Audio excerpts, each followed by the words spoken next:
Come, my lady. Come, my lady. There are several wargs, or rather, skinchangers in Game of Thrones, and even more in George R.R. Martin's A Song of Ice and Fire. Today, we're going to look at Ramsay Snow. You little bastard. But first, let's look at Varamyr.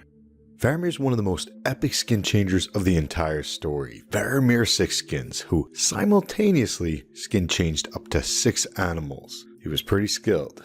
Varamyr's teacher was another skin changer named Haggon. Haggon had taught Varamyr that there were 3 types of abominations. To eat of human meat was abomination. To mate as wolf with wolf was abomination. To seize the body of another man was the worst abomination of them all. But was it really? Or is there something worse? Something that Ramsay Snow may have done? You think I'm some sort of savage? Varamyr killed his mentor, Haggon, and he ate him. Abomination. Varamyr would slip inside his female wolf as she was mounted by one of his male wolves. We call that hopping in the good wolf and doing the bad thing. Abomination. And Varamyr tried to live a second life inside a human named Thistle by skin changing into her and taking over her body. Abomination. So Varamyr had violated all 3 of Haggon's abominations. What about other skin changers like Arya? Arya definitely violated the first abomination. She ate the flesh of man. Quote, meat was meat and men were prey. She was the night wolf, but only when she dreamed. Abomination. What about Bran? Bran ate the flesh of man while warging summer north of the wall. And Bran also seized the body of Hodor several times against Hodor's will. Abomination. So Bran has broke at least 2 of these 3 abominations. But for now, Varamyr holds the cake, having definitely violated all 3 of Haggon's abominations. Now, Haggon had said that seizing the body of another man was the worst abomination of them all. But Haggon may be wrong. There is evidence to suggest a 4th type of abomination, one that was unthinkable to Haggon, an abomination similar to the second abominable snowman, but it brings the second abomination to an entirely new level. Instead of mating as wolf with wolf, there's evidence to suggest that Ramsay Snow mated as wolf with man, or rather, dog with woman. The first clue that I want to discuss happened in Theon's final chapter of A Dance with Dragons. That's a chapter in which Theon rescued false Arya, or Jane Poole. We flew. Before their legendary flight, Theon and some of Mance Rayder's spearwives had to sneak Jane out of her room. As they did so, Jane panicked. She thought that it was one of Ramsay's tricks, and she said something very suspicious. Quote, tell him, you tell him, I'll do what he wants. Whatever he wants, with him or with the dog or... Why did she say that? Why did Jane Poole tell them to tell Ramsay that she would do whatever Ramsay wanted, with him or with the dog? Most likely because Jane had already been forced to do so. She had already been forced to sleep with the dog. Oh, forever young. So now we need to look and see if there are any clues that Ramsay is a warg, because if so, then Ramsay may have warged that dog and done her doggy style.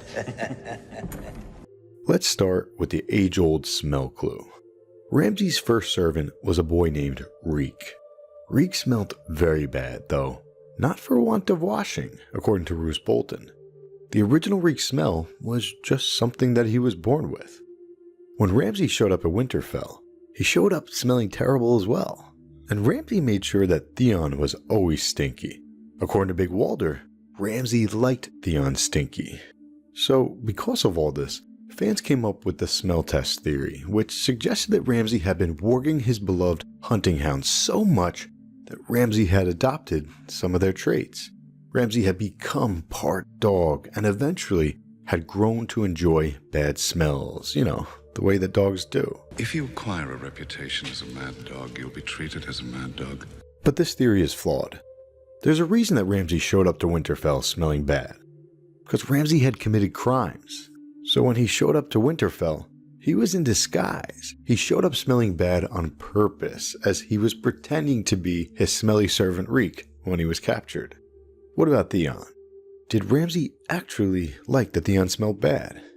Well, Ramsay acknowledged that Theon smelt of the grave, but Ramsay told Roose that Theon's smell disgusted him. Most importantly, Ramsay had his second wife, Jane Poole, regularly bathe so that she would not smell like Theon. What do you want? Lord Ramsay sent me to draw your bath, my lady. You want to be clean and fresh for your new husband, don't you? So, it does not appear that Ramsay actually liked bad smells. Instead, the reason that Ramsay forced Theon to sleep with the dogs, and the reason that Ramsay forced Theon to wear the same clothes day in and day out, and as a result, Theon smelt very bad, the reason was because Ramsay was on a power trip due to an inferiority complex. Ramsay hated that he was a Bastard.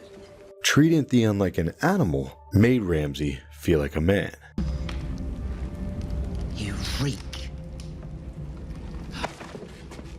Reek! That's a good name for you. So that rules out the smell test theory.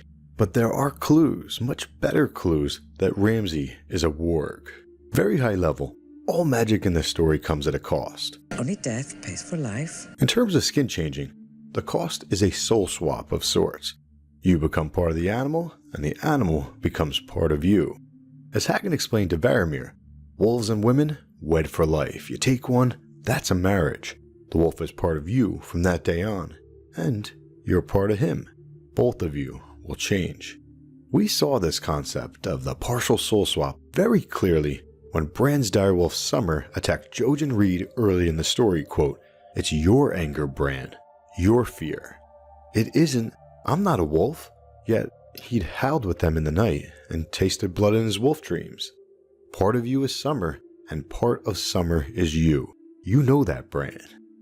In our world, the real world, pets' temperaments often reflect that of their owner. But in the world of Ice and Fire, George R.R. has just taken it one step further. George has made that bond magical, and it goes both ways. So, some people, like Bran in the beginning of the story, they don't even realize that they've formed that bond with an animal. They don't even realize that they've begun to change because of it. Sandor Clegane is a great example of a skin changer who doesn't realize that he's a skin changer. Sandor's horse, Stranger, had, quote, "a temper as black as he was." And similarly, Ramsay's horse, named Blood, had, quote, "a temper to match his own." Ramsay's fighting style was described as ferocious, and Robert Glover described Ramsay as a beast in human skin. George R.R. wasn't even being subtle there. A beast in human skin. A beastling. A skin changer.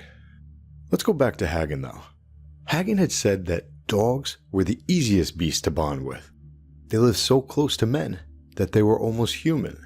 Slipping into a dog skin was like putting on an old boot. Its leather softened by wear. As a boot was shaped to accept a foot, a dog was shaped to accept a collar. Even a collar no human eye could see. Look at that line there. A collar no human eye could see. It's very close to a line about Ramsay's wife, Jane Poole. Jane wasn't in chains, quote, "at least none that men could see." But, just like Theon, Jane was treated like an animal. Jane Poole had teeth marks on her, although, admittedly, so have some of us at times. But the real question is, what type of teeth marks did she have on her? Were they human teeth or dog teeth? Quote, "How dirty can one woman get in her own bed?" Dirtier than you know when you share that bed with Ramsay, Theon thought. Alright, so if Ramsay is in fact a skin changer, then a lot of the scenes with his hounds, Ramsay's bastards, a lot of those scenes take on new meaning. If Ramsay had warged Grey Jane in this scene here, then Ramsay has violated the first abomination, eating the flesh of men. But the point of this video is that Ramsay may have violated a fourth unthinkable abomination, mating as dog with woman. And this actually serves as the main clue that Ramsay's a skin changer.